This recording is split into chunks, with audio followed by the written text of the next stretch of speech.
Hello once again. Welcome to a pre-Valentine's Day special. No, this ain't a Valentine's Day special. I'm kidding. We got Valentine's Day tips at the end for all you people. So tune in. Make sure y'all tune in. Listen to our advice. It'll save your life. All right? Todd's back once again. They got a big game today against Classical, so 3 games left in the season for them. So big game today. So we're going to get the show going. First, usually we start with the NFL, but today it's all about the NBA. And last week after we got off the air, it was a trade deadline the day after, and a whole heap of trades happened. One team in particular, the Philadelphia 76ers, revamped their team. They reloaded, and they got some players that'll help them a lot, especially, Tobias Harris, that was a major pickup for them because I think that just, one of my friends said the Sixers over there trying to build a team of weapons of mass destruction pretty much because they got a lot of explosive players on that team. Yeah, definitely. Like, they're all big, for one. Like, your point guard 6'10", Tobias Harris, like, what, 6'8", 6'9"? 6'8", 6'9", yeah. Man, I think Butler might be the shortest guy in their starting lineup. And he pushing like 6'7" anyway. Yeah. So, like, they're going to be tough to match up, especially in the playoff series. Yeah. Especially in the playoff series. Yeah, because you got, Ben Simmons, he can't shoot, but he don't need to shoot.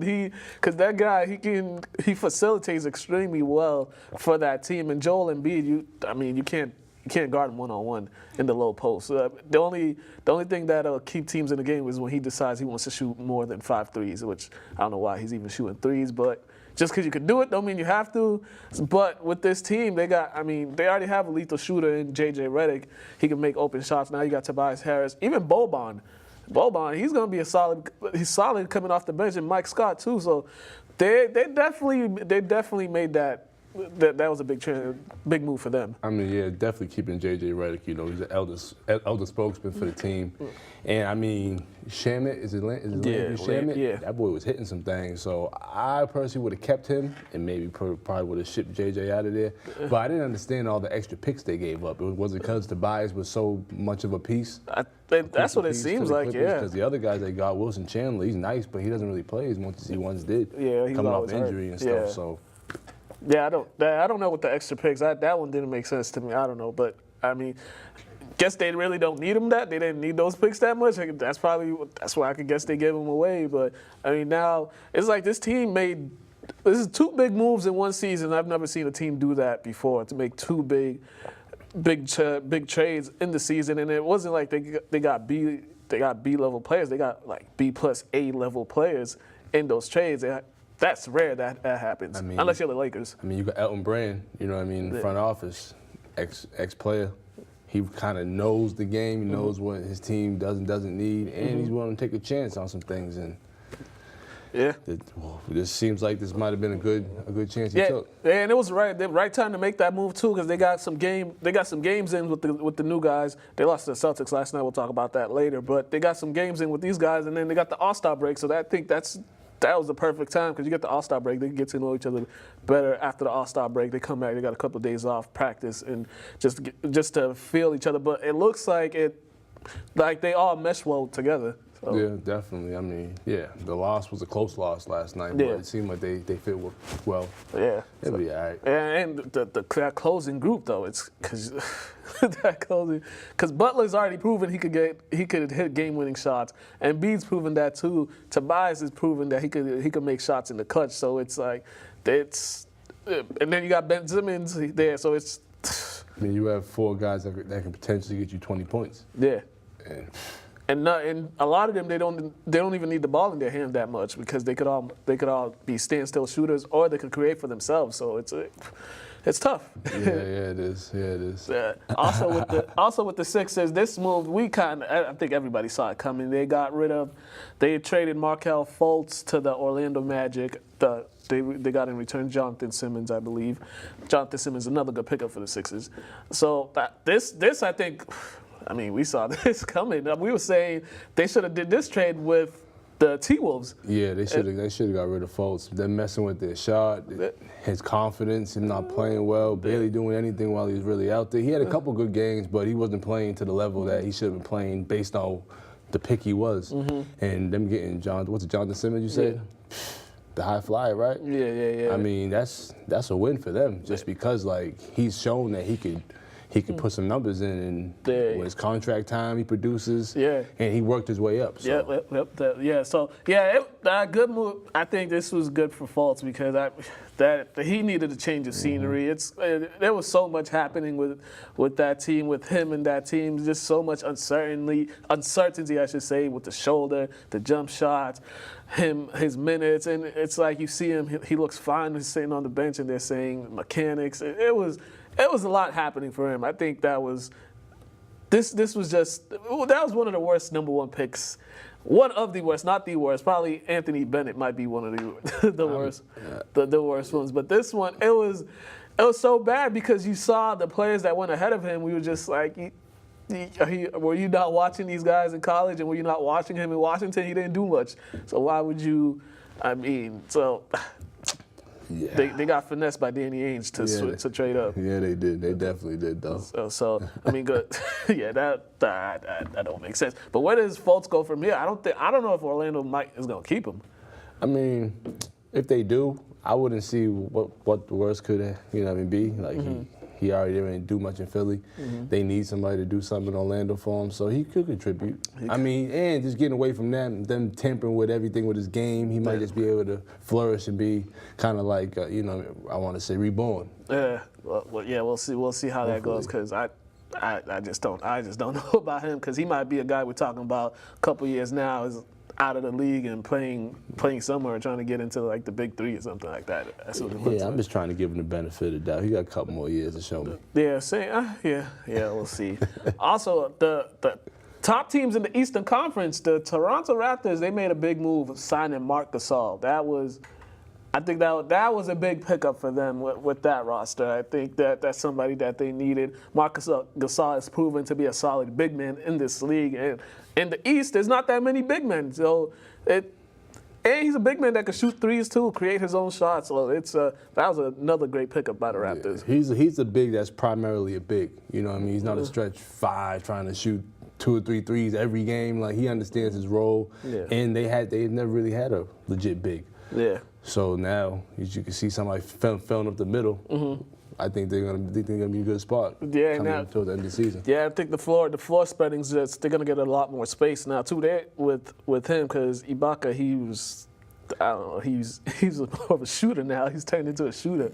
Yeah, definitely. Sometimes I don't know what he does out there, but he's been blocking more shots and getting back to his defensive I want to say skills and whatnot. But with Gasol, he's a great passer too, though. Yeah. So he's definitely gonna find people wide open compared to your bigs trying to get shots and just pound it, trying to get layups. He's got to look. They're definitely the Raptors also. They're about to sign Jeremy Lin. He's still in the league, so that's Fred Van Vliet. He's gonna be out for a while. I think he hurt his thumb. So there's another veteran to that lineup, a guy that's proven he can produce. It's interesting. I thought I'm still shocked he's still in the league. He had that span with the Knicks, and then he finessed Houston for that contract, and then after that, he's just been bouncing around team from team and stuff like that. He's probably just a great pro, just a solid pro. Great in the locker room, great teammate, does his job well enough to keep a job in the league and keep teams interested. Yeah, because he's solid. Yeah, nothing wrong with that. Yeah, definitely. Especially they're gonna need him in the playoffs, because I don't know how many minutes Kyle Lowry can put up, but they're definitely gonna need him to play some significant minutes in the playoffs. Also in the East, the Bucks, they also made some moves. They got Nikola Mirotic. They got him from where was he? New Orleans. Yep. They also got Stanley Johnson. They traded Thon Maker to the Pistons, I should say. This was number one seed in the East. They just added 2 athletic players on their team. Stanley Johnson, he can get to the rim with the best of them, and Mirotic, he's proven he can make open shots, and he could play in the post when need to be. Hey, I mean, there isn't much to say about these trades that to just keep adding pieces to their team. To be honest, Nikola can shoot that thing a little bit, and he's a solid big. Giannis doesn't have to do as much just because he has somebody he can just throw it into compared to him always dunking every single thing. Yeah. And Stanley Johnson, inside-outside type wing player who's solid, strong, and he's going to get better every year because he's young. Yeah. Definitely. And with this now, because the middle was kind of getting clogged up with Giannis always driving to the hoop, and they have good shooters, but not great shooters. And they just added another good shooter, so they could spread the floor out more with Nikola. And also, I mean, they could have the Greek Freak not have the ball in his hand so much. He could work without the ball. So I think this is gonna make them a tough out in the East. They are the #1 seed right now in the East, but we'll see what happens the last 20-something games. But this is gonna make them a tough out for any team in the East. Definitely, and Giannis is improving on his outside shot. He's been taking more, making more. So with his outside shot, you know what I mean, I want to say ability. Now or in developing, it'll allow him to get off the ball, so he won't have to rely on his drive too much. Yeah. So we'll see with that one. And so much. This another trade, the Wizards. The Wizards, they gotta, they have to clean. The Wizards got to clean house. They have to clean house. So one contract they just got rid of Otto Porter. They gave him, I forget how many mils they gave him. It was like 150 or something like that, some crazy contract. They shipped them off to Chicago, and they got Bobby Portis, solid player. But this move was more so for the contract-wise, and they have to figure out what they're gonna do with their franchise, because with the whole situation with John Wall and that big contract they gave him, they don't know what's gonna happen with Bradley Beal after this season. So it's clean house time.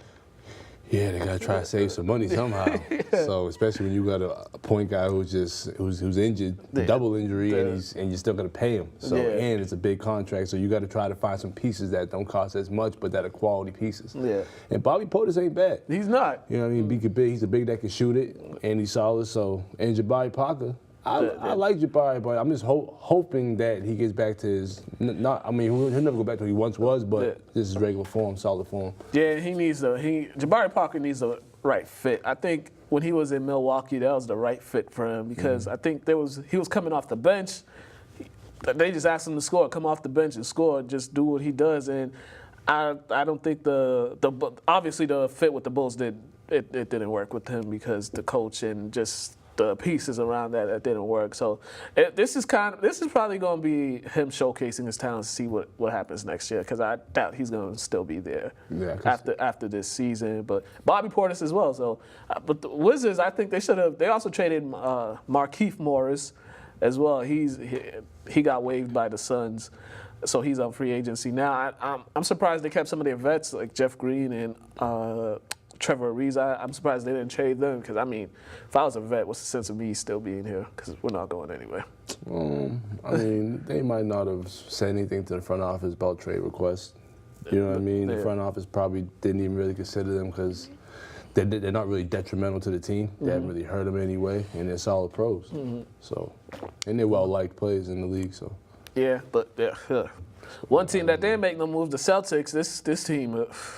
The Celtics, they made no moves. They kept everybody together, but the drama with the Celtics continued. They beat the Sixers last night. Tough game, close game. You know, they made big plays. Gordon Hayward had a great game. Marcus Smart had a great game. Jason Tatum had a great game. But this team, before that, last week, they blew an 18-point lead to the Lakers. They blew a 28-point lead to the Clippers. You got guys saying everybody is playing for themselves. It's not fun. And another couple of days of players throwing each other under the bus. It's just like this team is so up and down. When they play, I've seen them play their best, and when they play their best, they can play with any team in the league. And then they blow a 28-point lead, and they have losses to the Suns, the Knicks, and it's just like the Magic. Is like, what is wrong with y'all? Why can't you guys just keep it together? And they were playing solid basketball too for a stretch. Kind of sound like the Pats' problem this year. They lose to the bums. Yeah. And they beat the good teams. Yeah. So it's one of those things. They just have to be focused. They got to be focused every game. And excuse me, I feel like with too many alphas on the team, it's tough. It's because some guys were brought there to be the guy, and some guys are developing and they're improving in their game, and they're showing that they might able to be the guy. And it's one of those things where sometimes you have to learn how to wait your turn and pay your dues. That's just what it comes down to. If you don't have enough mileage in the league, enough years in. And it's crazy because these guys all coexisted last year. They all coexisted. I mean, granted, Hayward was on the shelf last year, but the rest of them, they all played well together. They all coexisted. They had just all together. They played well. It's just this year's just weird. It's very weird. It's a very weird year. I mean, they coexisted because they all didn't know what they were capable of. Now they all know what they're capable of without certain pieces. Now certain pieces are back. You know what I mean? They're a big vocal point of the of the team. Yeah. It's kind of tough. Yeah. You know, it's kind of like, I can't really explain it, but they're I want to say a year older, so they feel like they have more say. And sometimes it doesn't always work like that. Yeah. So, but they got a game tonight against the Pistons, and they go All-Star Weekend. All-Star Weekend festivities starts Friday. Everybody heads out tomorrow. So get 2 wins before the All-Star break. They're still right there. They could climb up to probably the 2 or 3 seed, which they're gonna need. I just hope they need home court advantage, because last year I saw them not win only 1 playoff game on the road, which is terrible. Yeah, that was tough. That was tough. But I think they'll do better on the road this year. Yeah, I think they'll figure it out. They'll figure it out. Yeah, I hope so. I hope so. Because every time I think they figure it out, they just take a couple steps backwards, and it's just like, okay, guys, what are we doing here? So, I mean, we'll see. Off to the Western Conference, the Pelicans, to no one's surprise, they didn't deal Anthony Davis. He's staying on the team. Gonna be a little awkward, to be honest. It's gonna be a little awkward just with him on the team, and everybody knows he's not gonna be there probably after this season. So it's like living with somebody you're divorced with. Yeah. You know what I mean? Like, like you're still sharing space, but you no longer love and want to be around each other. So yeah, it's gonna be awkward, but it's professionals. He got to play. The organization got to play him. Yeah. I don't know why they're playing with his minutes so much. Like, just play the man. If he tells you I don't want to play this much, I get it. But the man wants to play. Let him play and help you win. I know, right? He's the best chance they have of winning anything. So he's the reason people actually talk about them. It's because of him. Organization didn't do him no favors. Also with the demands the Lakers are making for him, the trade. They want everything in the kitchen sink. They man. definitely did. They was asking for like 8 players, 5 draft picks. Asking all that, so the GM it puts him in a weird situation too. It's because like you couldn't make something happen. Yeah, they went from like low to high. There was no medium. Yeah, pointing like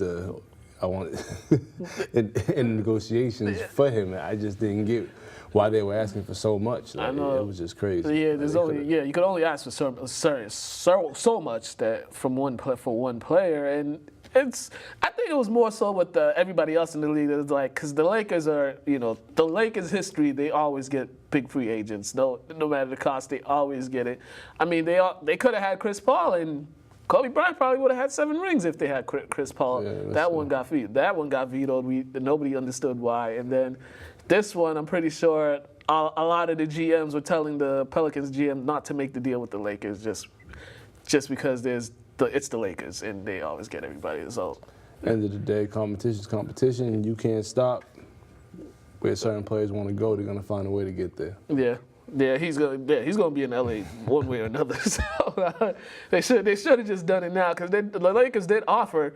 They did give a good offer. Lonzo, Kuzma, Ingram, a couple draft picks. They should have just done it.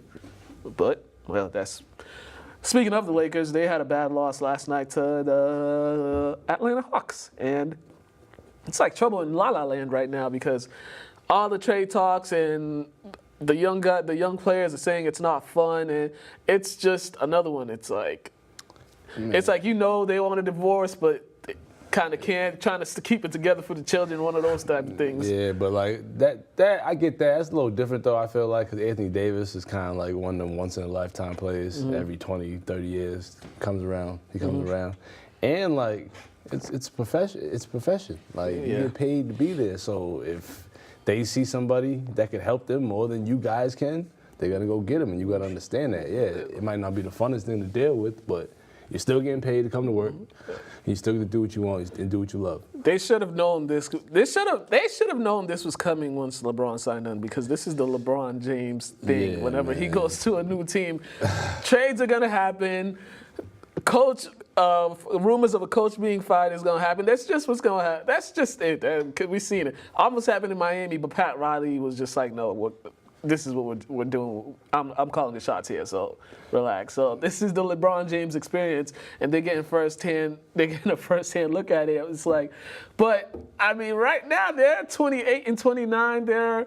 Right now they're like number 10 in the West right now. So if they don't get their act together after All-Star break, they might not be in the playoffs. Yeah, I mean, when everybody's talking about they might be third, fourth, second seed in the playoff race, I'm like, man, first of all, LeBron just got there. They still got to figure each other out. They still got to build camaraderie. I wouldn't be surprised if they squeezed into the 7th or 8th seed. If that. So it's like you gotta give things time. Like LeBron didn't go back to Cleveland and was just killing everybody right away. Like it was a process. They had to get there.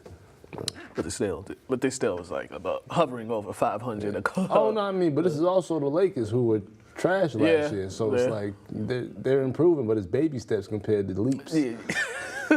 Yeah, because right now they're the 8th place team right now. Sacramento Kings is 30 and 26. So and then the 7th place is 33 and 26, and that's the San Antonio Spurs. So I mean they still got wiggle room to make it, but they need to put together a good end of February, March, a good solid month of March and April. They need to put together a solid they do. end of the season, or this is going to be. I mean, we already see how much media attention LeBron gets for every game. Imagine if he misses the playoffs. We will not hear the end of it. We will not hear the end of it. But it's sad that like the Lakers are like catapulted to this crazy standard just because one player gets there when they wasn't even like thinking about sniffing the playoffs last year. So it's like, man, give them some time. Yeah, get it together, LA. Well, I don't mind seeing the Lakers suffer. I don't care. Let them suffer as much as possible. I could care less. But I mean, for the NBA, the Lakers being good is good for business. For the NBA. No, definitely. So LA, get it together. Magic, get it together. Stop tampering.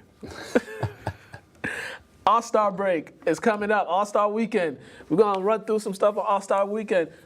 The most important thing in the All-Star weekend is the three-point contest and the dunk contest. The other stuff, not so much. Yes. But the three-point contest. So we're going to give our favorites for the three-point contest, and there are some shooters on this one. A lot of shooters on this one. Yeah.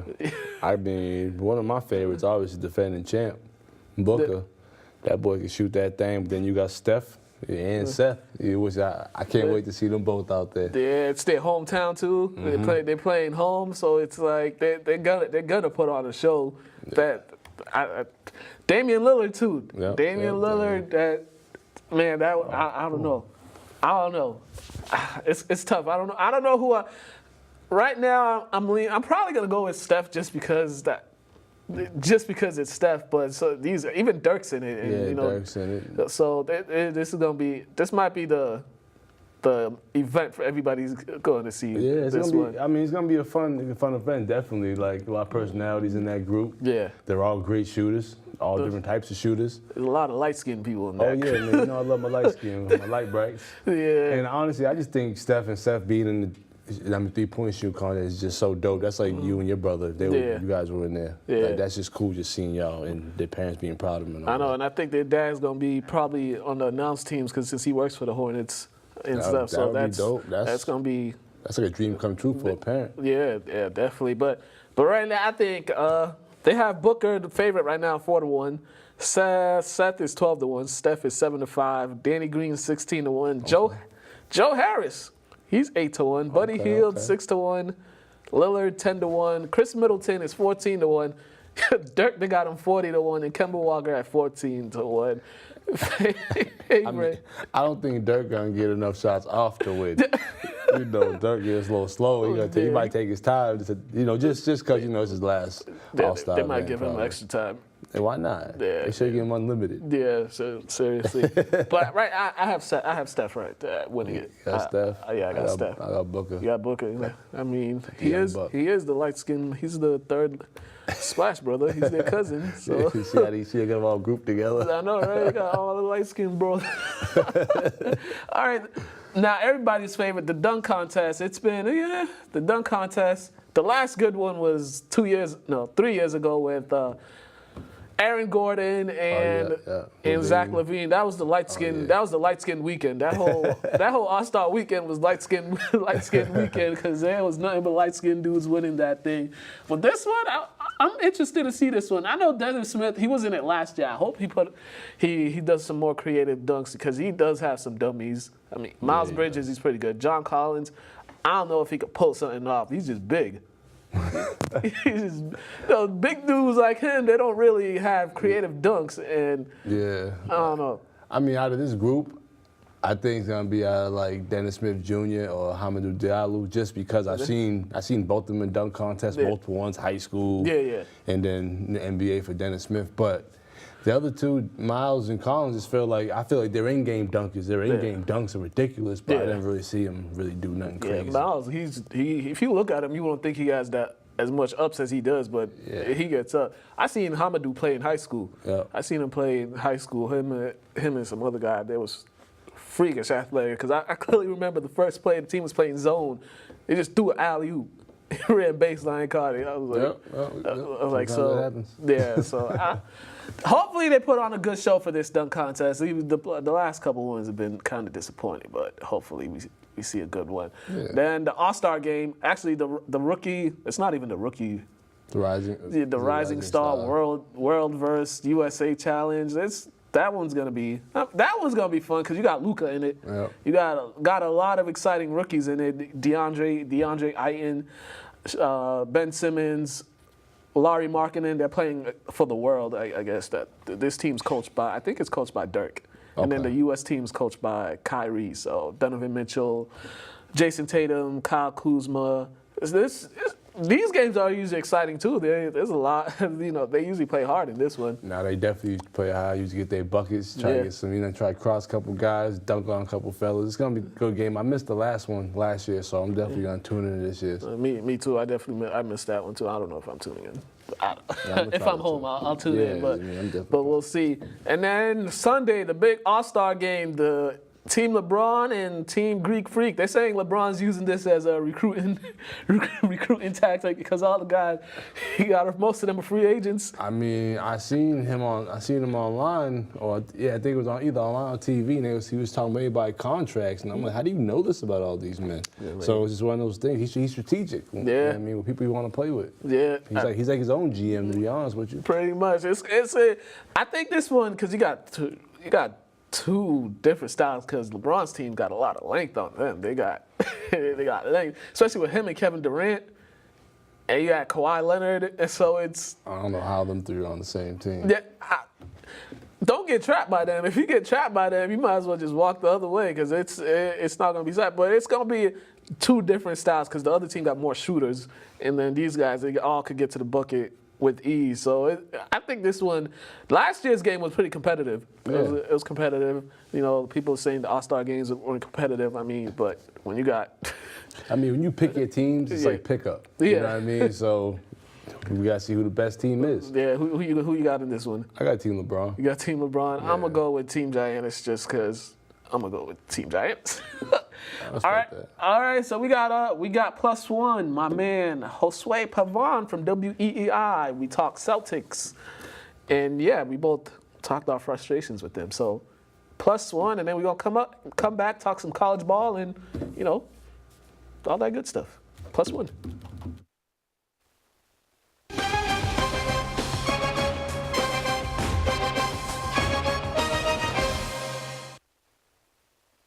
All right, hello. Welcome to another edition of the +1 interview.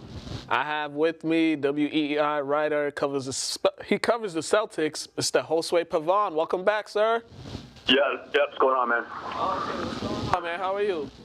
I'm good. You guys good over there? Getting ready for the storm?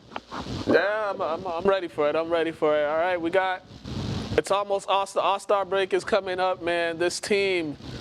First of all, what do you think so far? There's a lot been going on for this team we got to talk about. So let's talk about their play while going into the All-Star weekend. What do you think so far? What's been your assessment of the team? they dropped the ball, man. I hate to say it, because you saw this momentum. It looked like this stretch where we've been looking for this inevitable turning point, and I thought that we were in the midst of it. They won 9 out of 10. That one loss being against the champion Warriors, which did come down to the wire, and they looked like they were in a stride that they needed to be heading into the All-Star break, because the games get tougher for the Celtics, especially they're going to be on the road following the All-Star break, and it actually gets tough right before the All-Star break with Tuesday night's matchup against the Philadelphia 76ers, the new revamped, once again, 76ers. So it doesn't get easier for this team, and it's been a bit of a disappointment because of the games that they dropped, especially games against the Lakers, games against the Clippers, two Los Angeles teams where they blew one game an 18-point lead, and the next one they blew a 28-point lead, which by my estimation is easily the worst loss of Brad Stevens' tenure, and this is just not the season where we expected to see something like that. So it's trying times for the Celtics right now. Luckily for them, they have enough cushion to keep them in the 5th seed right now. They have enough cushion between the 5th and the 6th. But if they're going to make a push at this, if they're going to make a run at this, they're going to need home court advantage. That's something that they're going to have to try to grab between now and the end of the regular season, and they're not making things easy for themselves. So it seems like every time they take 2 steps forward, they take 3 steps back, and also with the home court advantage, we saw them last year in the playoffs. They won 1 playoff game on the road last season. So yeah, they definitely need that home court advantage. Talk about the chemistry with this team. It seems like there's just so much drama with this team. It's like every other week someone's throwing somebody under the bus, a teammate calling out teammates. It's just it doesn't seem like a unified group. Yeah, it doesn't. Seems like almost a story of two halves every single night in and night out. It's been the dreadful third quarter has been the case for a lot of these losses, but for the most part, you're seeing guys that once they get down, it seems like the Celtics have enough to make a comeback, but then they can't succumb certain runs, and they really it's pretty much like a nosedive from there, or it's the other way around. Like we saw the last 2 games where they had this big lead, team makes a run, they tie the game up or come within a point or two, and all of a sudden the Celtics think that they can make up that 18-point lead or double-digit lead that they had on one possession. They're rushing shots, not passing as much. What Marcus Morris said after Saturday night's game, I think he nailed it in the sense that this team is he sees a bunch of individuals instead of a team, and that's exactly been that was the narrative, especially the first couple of months of the season, and now we turn back and we're like, oh, okay, we're back to this again, and this is the wrong time to have that sort of identity, when we're all in the second half of the regular season. And also another issue is Kyrie Irving's health. This has been his career. I don't think he's ever played an entire season. He's always, every time the Celtics are making strides with him in the lineup and he's playing great basketball, it seems like an injury happens and then it's back to the starting gates with him. So what is his future looking like with the Celtics? Because there's so many speculations happening of what's going to happen after this season. It's milk and murky. It's tough because someone of his caliber, a guard who relies heavily on his dribble, I don't think it's groundbreaking take that he easily has the best handles in the NBA, and he relies on that heavily. So when you hear about knee injuries, especially this one, which is the opposite knee that he had repaired during the offseason, it's a troubling sign. In terms of his future in Boston, that's a whole other story. Whether the Anthony Davis situation plays a part here, whether Kyrie Irving reaches a point on July 1st where he decides that this isn't the team that he wants to play out the next 3 or 4 years, which probably is towards the end of that contract, I have to say, would probably be a decline in someone like Kyrie Irving. I know it sounds crazy to say that for someone who's well under 30, but that's sort of the history of point guards with knee issues. They don't tend to keep up with that high level of play after the age of 30. Those knee injuries, they tend to catch up, and Kyrie Irving's been battling these since his teenage years at Duke. So this is troubling in the sense that this is sort of the window that Danny Ainge and Celtics envisioned to have Kyrie Irving as the centerpiece. I do believe they still want to make a run for Anthony Davis. That's still part of the plan. They want to put these two guys together and within this 3 or 4 year window win championships and then figure things out after that. However, the Anthony Davis part is obviously a big piece here. And if that ultimately doesn't get done, if the Celtics can't make a deal for someone like Anthony Davis, then Kyrie Irving, I mean, there's a good chance he won't stick around. And then, the Celtics will have to take a step back. But at the end of the day, though, it wouldn't be the absolute worst thing in the world. Obviously, it's not ideal. But the Celtics, because of what Danny Ainge has been able to pull off the last 3 or 4 years, has a handful of assets that he can use. He has a handful of young players, young stars, Jason Tatum being one of them. It's just that it's one of those situations where if the Celtics were to trade for Anthony Davis and Kyrie Irving leaves anyways, that's where you're in a tough spot because it's going to take a lot of those assets to get someone like Anthony Davis. And without Kyrie Irving, let's face it, Anthony Davis is most likely not going to stick around past next season, and then you don't have much after that.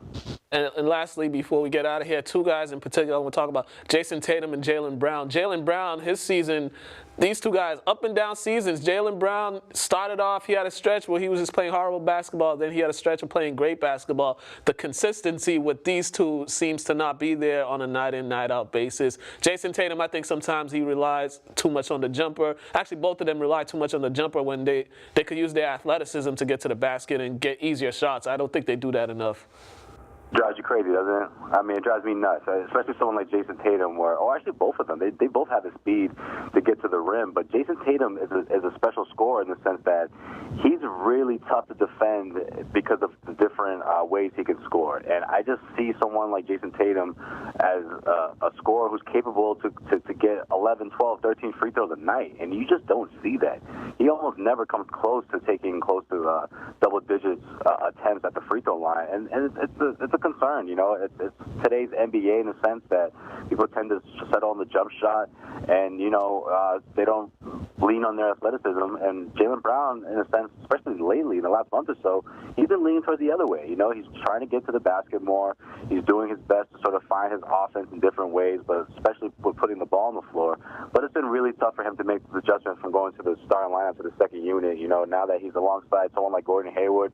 Gordon Hayward does have the ball a lot throughout the stretches of the offense. Maybe he's not particularly looking to score every time, but he's sort of been that secondary playmaker for the Celtics, and he has that ball in his hand a lot. So it's kind of tough for those 2 to coexist with each other when they're usually on the floor at the same time, or they're sharing each other's minutes. So it's been a tough stretch, but Jaylen Brown, to his credit, I mean, he's really, this last month or so, he's really focused in on doing other things to stay on the floor on the defensive end as well as the offense. So, I mean, hopefully they can find some consistency because those 2 players are going to be very important, especially if Kyrie Irving turns out to miss a handful of the next 15 to 20 games or so, where they're really going to need to make that push and break the top 4 seeds in the Eastern Conference.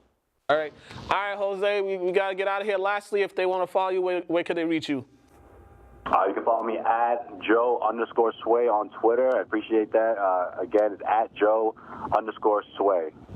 Man, that's been Josue Pavon, writer for WEEI. Thank you once again, sir. We'll catch you down in the playoffs. All right, guys, you've been watching Plus One, and we're done.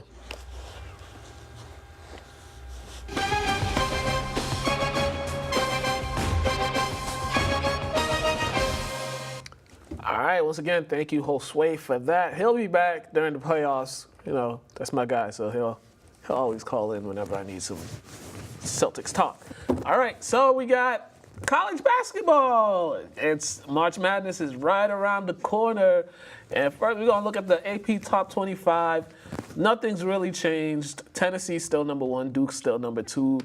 Gonzaga right now. Gonzaga's jumped Virginia for number 3, and Kentucky, Michigan, Nevada, North Carolina, and Houston, they round out the top 10.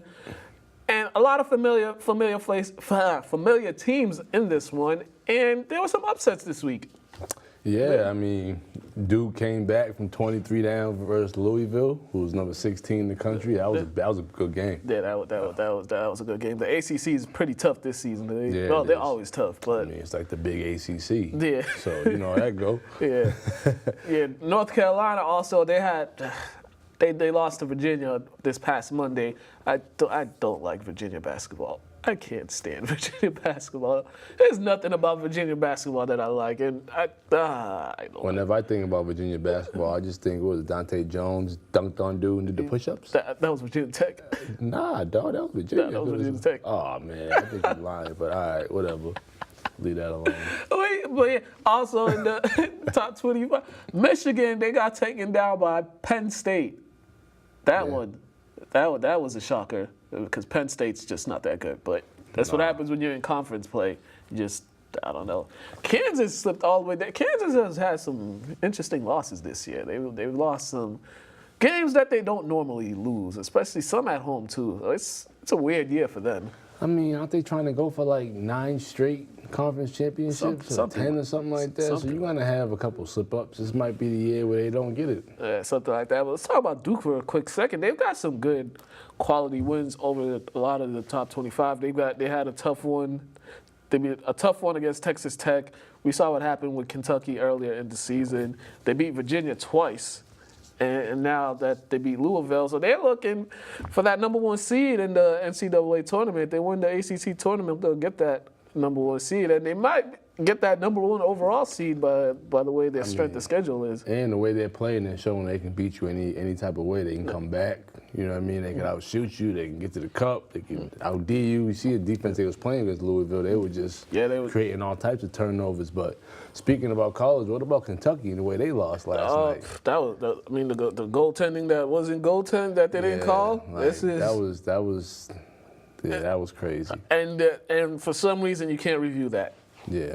They have all these reviews. They do all these dumb reviews whenever a player accidentally elbows another player in the face. They have these long reviews, and they can't review something that determines the game. And their excuse was like the ball was off the rim. Yes, it was off the rim, but it was still in the cylinder. They make these rules up as they go. It has to be off, coming off. But what do we know, right? Yeah, these referees, they make these rules up as they go. They literally just make them up as they go. Did you see Bradley Beal the other day at travel he had? Nah. You didn't see that travel? He took like 8 steps.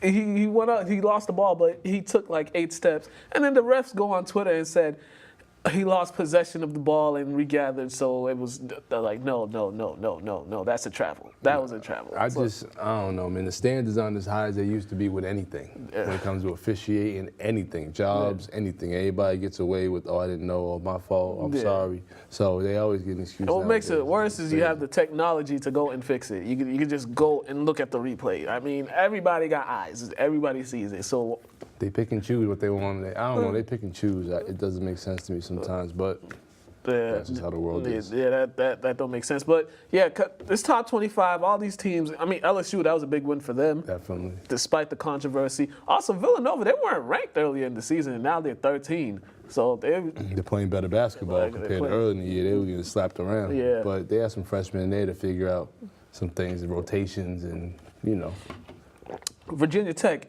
I think they scored 24 points in the game a couple weeks ago. Against who? I forget who it was, but I think Virginia Tech. I think it was against North Carolina State. 24 points total. Let me bring it up. Let me look it up because I clearly remember this, and I thought it was. No, I lied. They didn't score 24. North Carolina State scored 24 points against them. That's disturbing. I thought that was the half just for the half, but it was the entire game. How many guys on scholarship they got?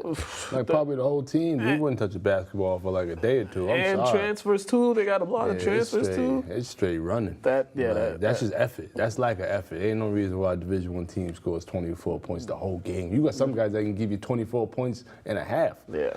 Or the whole game. I mean, obviously the whole game, but that's ridiculous. Yeah, extremely ridiculous. But that's enough for NCAA. Let's go to some NFL news. Breaking news: Joe Flacco got traded to Joe Flacco of the Baltimore Ravens got traded to the Denver Broncos. It won't be official until March 13th, but I mean, it was time for the bill. It was time for a change for them. We talked about when they were losing the playoffs, how a lot of people were saying felt they should have threw him in there, but no.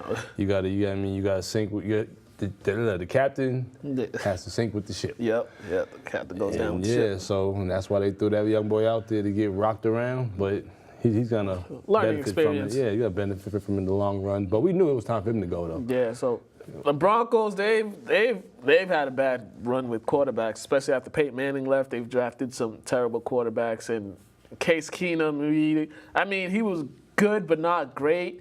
Flacco, I don't know how much of an upgrade he is. He's just a slight upgrade just because he has that Super Bowl, a lot of playoff experience.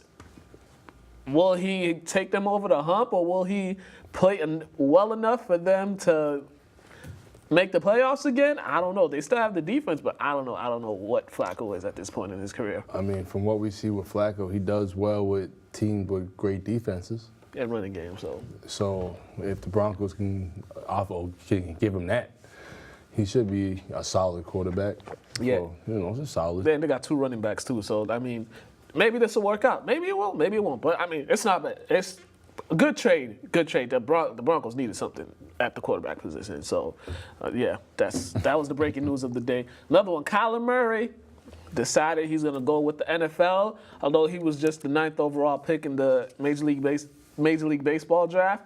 Don't be and a lot of experts are saying he might be a lottery pick, a top 10 pick, depending which team needs and stuff. So hey, good for him. I mean, when you have the option to play both, that's pretty dope. Yeah. I heard analysts will mixed reviews, mixed feelings about it. My whole thing is let the man make his own decision. Mm-hmm. If he finds out football's not for him, then he can easily go play baseball. It's not that hard. Yeah, because some other teams in the top 10. Okay, so the Cardinals got the number 1 overall pick. If they draft him, it'll be like, okay, you guys just drafted a quarterback last year. Literally just drafted him. San Francisco, they're not drafting. The Raiders, I don't know. John Gruden, I don't know. He might do it just because I don't know what John Gruden. I don't know his mindset. The Giants at number 6. If he's there at the number 6 spot, I think the Giants should take him because the Giants, they need a quarterback. They need a successor for Eli Manning, and I think that would be a good place for him. Or the Jaguars as well. We know about their quarterback. We know. Then the Lions, Bills. So he's gonna be gone before the number 10 pick. Yeah, I say the Jags just because you don't hear any positive reviews at all about was it Bortles? Yeah. About Jake Bortles? Yeah, Yeah, we'll call him Blake, but we'll call him Jake. Oh, my bad, Blake Bortles. So you need a young man that, if he's not playing well, can come in there and hopefully produce for you. And Eli's one of them guys. He looks like he's done, and then he plays for 3 more years, and he looks all right. So you don't never know with Eli. So yeah, but I think just because all the young talent they have around, and if they put him in there, I think that that'll give them a lot of hope. I can see that. And if it pans out that he could actually play with those weapons, big time hope for them. No, So, I can see that. I mean, I'd take the chance on if I was the Giants. yeah, I would too. They whiffed last year. They went with running back instead of quarterback, so they need a quarterback badly. Also, some controversial stuff. The Browns, they signed Kareem Hunt to a 1-year deal. 1-year deal back in his hometown. He's from the Cleveland area. I'm one of those people. There's a lot of controversy around here. Just because the NFL once again is showing that they'll give this man a second chance, but they won't give Kaepernick a second chance. That's a story for another day. But I'm in the mindset because a lot of people are saying he shouldn't get another chance. He shouldn't play in the league. But they only say this with athletes. I was saying this yesterday. When it comes to domestic violence in athletes, some athletes they shouldn't be given another chance because they just showed the behavior.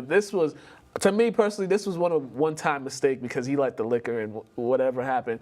So a lot of people are saying he shouldn't be given a second chance. He should never play in the NFL again. And then I bring up the argument that, all right, we only do this with athletes, but in general, we got doctors, lawyers, judges, electricians, people, regular people. They'll just go out there and they'll do domestic violence and they'll just go about their jobs like nothing happened, and Nobody ever said they shouldn't get another chance, but when it comes to athletes, it's always like athletes shouldn't get another chance. No, I definitely feel you on that. I think it's because like athletes, their life is so publicized than anybody else. Doctors, lawyers, and electricians, and anybody like that. Their lives are private, and it sucks. Their lives are publicized just because they're getting paid so much money, and it's like, I would pay you this much money. Now you gotta live in a glass house. Yeah. And it's like, that's not fair because you got these people getting paid, and maybe not just as much, but a lot of money that should also be living in glass houses too if they want to critique everybody else. Yeah, and some of them are public figures too, like police officers and stuff like that. It's sad, and we know the color of the skin of most of the athletes anyways.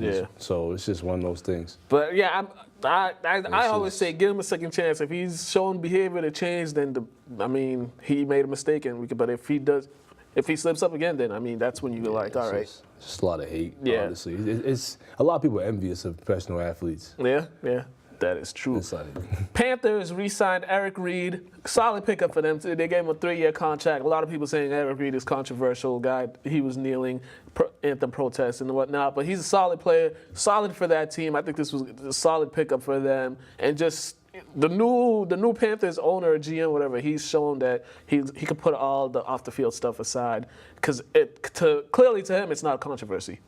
No, he's a Black Panther in a Panthers uniform. Ain't nothing wrong with that. He want to nail, respect him nailing. Like, how is that controversial? Like, he's not burning crosses and doing obnoxious stuff like people have done in the past. The man's nailing. Leave him alone. And he produces on the field. He said he's a Black Panther in a Panthers jersey uniform. Like, come on, get off this dude. Like, he killed me with that. Like, yeah, I think that was a solid pickup for them. How is that controversial? Yeah, and lastly, Antonio Brown requests trade from the Steelers. We saw this coming, so now it's just who's going to take him. Whatever city got the best barber.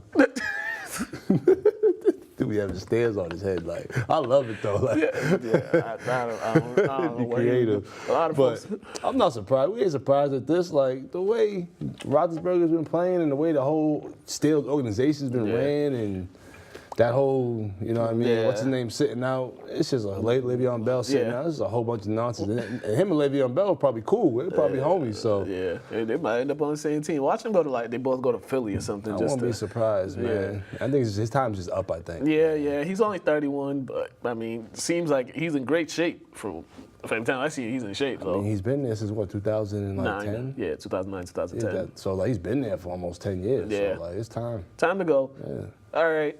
Now it's the time that y'all been waiting for. It's time for Valentine's Day tips from myself and Mr. Todd Burton.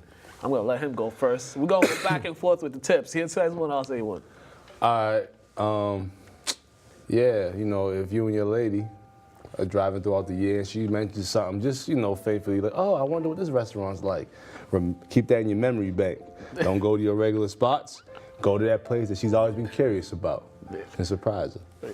Fellas, listen, if y'all at the dinner table, y'all exchanging gifts, and she ain't give you a gift, whisper in the server's ears, separate bills, please. That'll save you a lot. Just letting you know right now.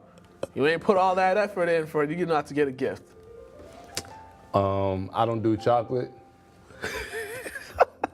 I do candy. Sugar, all on it. So, if you want chocolate, I probably won't get you any candy. That's what I get. Ladies, Valentine's Day is not about you. Don't be selfish. Be creative with your gifts. Don't get no simple card that just says, thanks. Put some love in that note. It ain't about you. It's about the couple. It's about togetherness. All right? Especially you single women. That's a good one. Me personally, I don't really care for cards. They take up space after a while. So, get your man something edible so he can feel it in his soul. Ladies, a take-home dinner, takeout is not acceptable. If you want to stay home, you don't want to go out, cook something.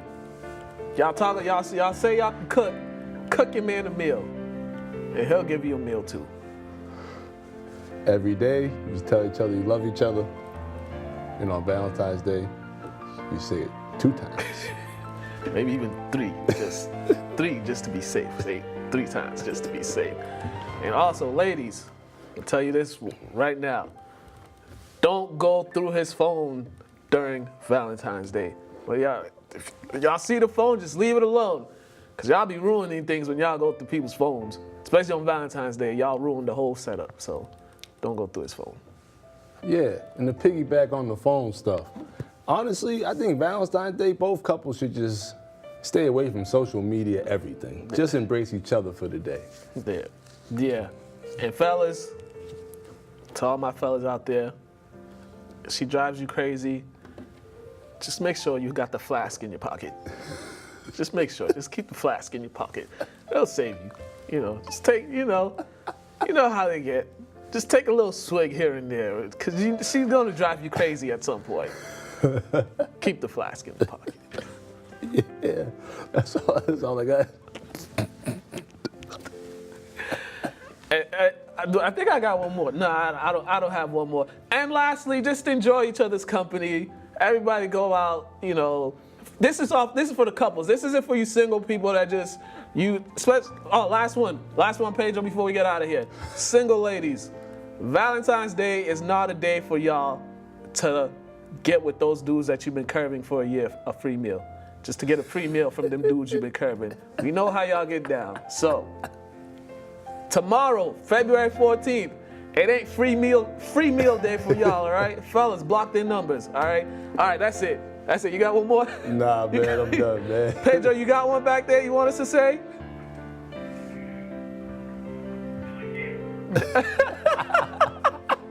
All right, guys, we gotta go. Good luck to the Lynn English Lady Bulldogs tonight. They got a big game against Classical senior night. So make sure y'all go down to Lynn English and check them out. I'll probably be there. Pam starting. Yeah, Pam starting. So LynnTV.org. Go there. We're out of here. Happy Valentine's Day to all the couples, not you single people.